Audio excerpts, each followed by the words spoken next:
हो, भक्ति, शक्ति और मुक्ति की प्राप्ति हो। डियर ट्विंस ऑफ गॉड, स्वप्न में अपने साइन देखना या खुद को साइन करते हुए देखना एक बहुत ही शुभ स्वप्न है।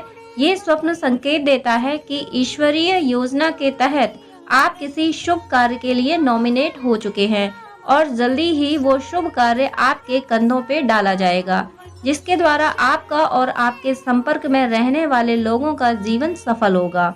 आप उन पवित्र और दिव्य आत्माओं में से एक हैं जिसे बेहद सदुद्देश्य देकर इस धरती पर भेजा गया है। और अब स्वप्न में आपको आपके हस्ताक्षर दिखाकर ये बताया गया है कि आपका जीवन अब उस पड़ाव पर आ चुका है जहां से आपको इसी शुभ कार्य की पगडंडी पर आगे बढ़ना है। अर्थात आपके हस्ताक्षर के स्वप्न ने आपको संकेत दिया है कि अब समय आ गया है कि आप उस कार्य को आरंभ करने वाले हैं जो कार्य आपको समाज में मिसाल साबित करेगा, आपको महामानव की उपाधि तक ले जाएगा।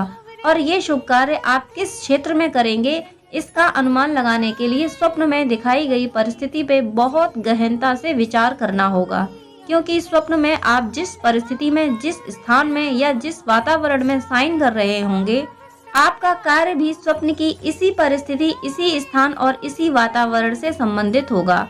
उदाहरण के तौर पर यदि स्वप्न में आप किसी स्वास्थ्य संबंधित किसी दस्तावेज पर या हॉस्पिटल में साइन कर रहे हैं, तो आपको स्वास्थ्य सेवा का दायित्व दिया जा रहा है, वो चाहे मानव की हो, पशु पक्षियों की हो या फिर पेड़ पौधों की हो।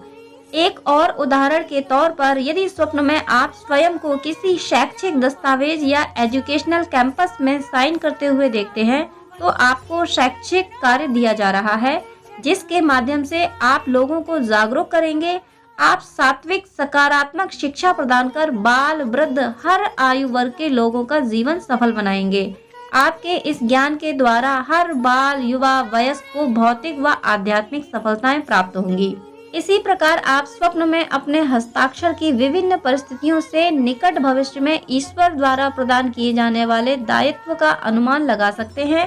सारांश में यही कहा जाना उचित है कि स्वप्न में स्वयं के हस्ताक्षर देखने का यही शुभ संकेत है कि जल्दी ही आपके सत्कर्मों की दिशा निर्धारित होने वाली है, जिससे आप सम्मानित व लाभान्वित होंगे। जय श्री कृष्ण।